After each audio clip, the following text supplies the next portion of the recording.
The saga continues, if you count a series of guitar videos as a saga. And so today we're going to look at volume changes. I say today, like I haven't just recorded a series of the same series of videos in the same clothes on the same night, because that's exactly what I'm doing. I recorded episode 1 like a couple days and a couple minutes ago or whatever. I'm recording one after another. Because I'm just feeling it. I'm just in that rhythm, you know? I'm just in that rhythm, man. What are we even talking about today? We're talking about volume changes. And so kind of like the dynamic range of a song. A lot of times what you're going to do is, what is normally expected in a lot of music, like, pop especially, when you want things to be extra level, you're going to apply compression so that you keep everything within kind of the same volume range. And you're gonna make sure there's stuff that isn't super quiet and stuff that isn't super loud.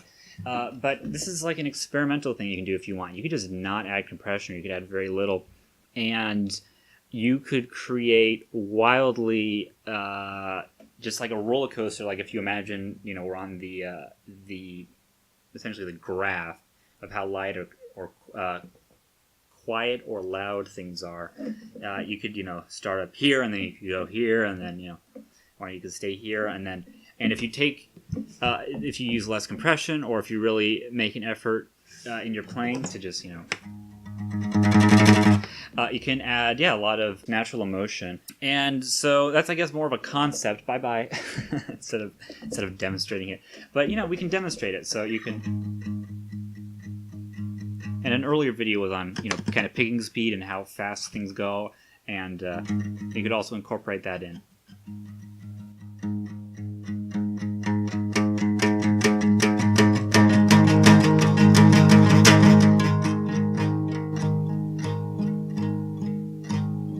Yeah, I'm looking at the graph, and it's like a small couple of things, and then just a huge pile of sound on the DAW. The DAW I'm using is Audacity because I don't want to break open Reaper right now. It's just too much work.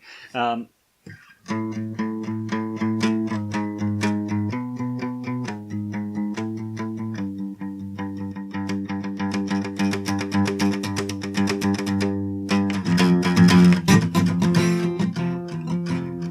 I'm not planning any of this.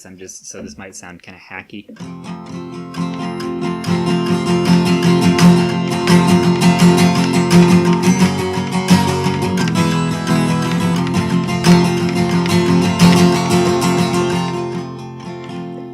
And thinking back 5 seconds when I was just doing that thing I was just doing, I probably actually would have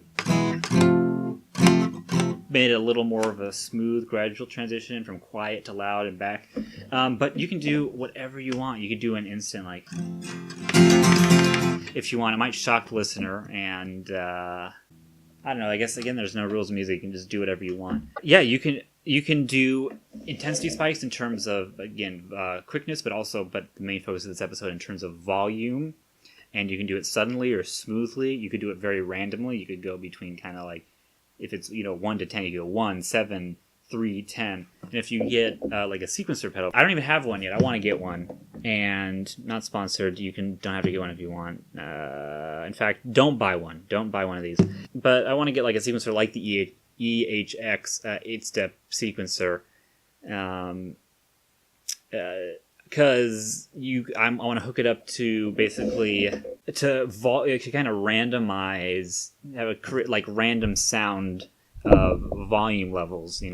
Hook it up to in the expression jack and mess with like the amount of expression or the volume, and just make stuff sound very chaotic. And I think that's a fun experimental technique. Is just how messing with the volume, the amount of compression, and how gradually versus how sudden, versus that was probably pretty loud just hitting the mic, versus how sudden or randomly it shifts between the volume level. And generally you're going to see, like in classical music, you're going to notice the dynamic range a lot more. There's going to be a lot of really quiet parts and then some intensity spikes.